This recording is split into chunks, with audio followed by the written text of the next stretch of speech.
Mr. Funny lived in a teapot. It had 2 bedrooms, a bathroom, a kitchen, and a living room, and it suited Mr. Funny very nicely. One day, Mr. Funny was having lunch. He wasn't very hungry, so he only had a daisy sandwich and a glass of toast. Delicious, he murmured to himself as he finished his funny lunch.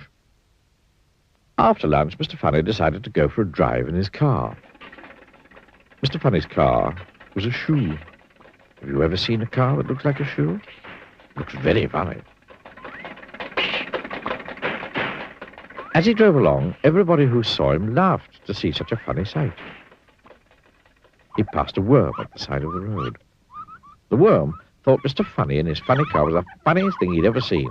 He nearly laughed himself in two. He passed a pig in a field.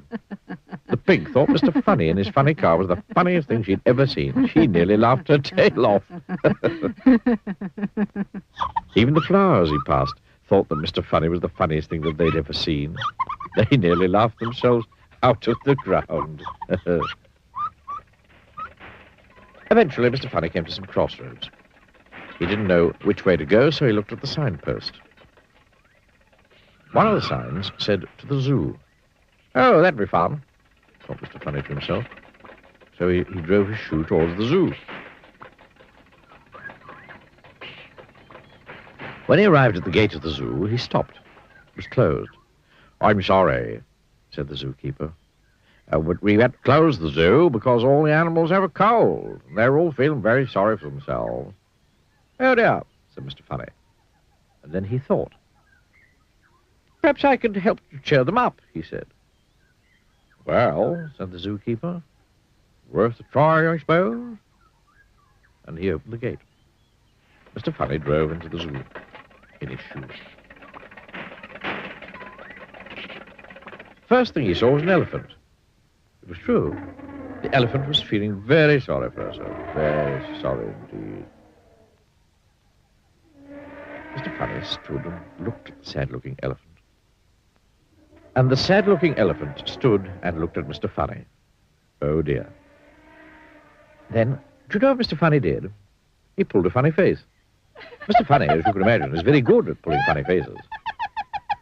The elephant giggled. He'd never seen anything so funny. Mr. Funny pulled another funny face. And the elephant burst out laughing. The elephant laughed and laughed and laughed. Oh, he laughed so hard, she nearly laughed her trunk off. Oh, and she felt a lot better. Mr. Funny went over to the lion house.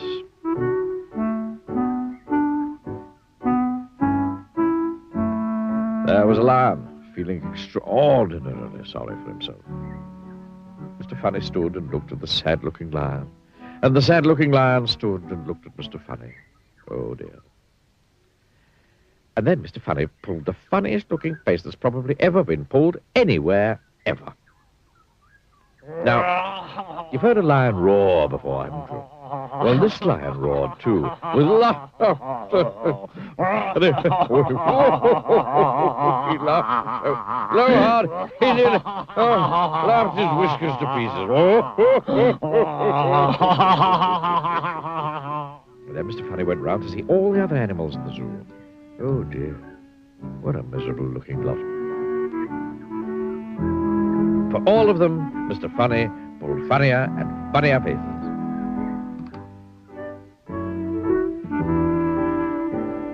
The big brown pig giggled, then burst out laughing, and the giraffe laughed so hard she nearly laughed her neck into a knot. And the hippopotamus nearly laughed himself out of his skin, and the penguins nearly laughed their flippers floppy. The leopard. Oh, you should have seen him. He laughed so hard, he nearly laughed his spots off. His spots off. Oh, what a pandemonium. Oh, Oh, Mr. Funny, giggled the zookeeper, who'd started laughing as well. Oh, Mr. Funny, thank you very, very much indeed, sir, for coming to cheer us all up.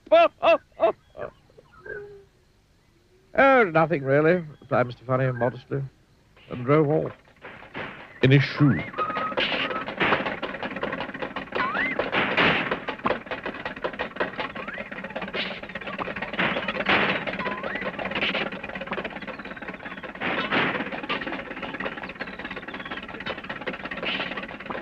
Later, when Mr. Funny arrived home, he chuckled to himself. Well, he said, well, that's the end of another funny day. And he parked his shoe and went inside his teapot. And because he was feeling thirsty, he made himself a nice hot cup of cake.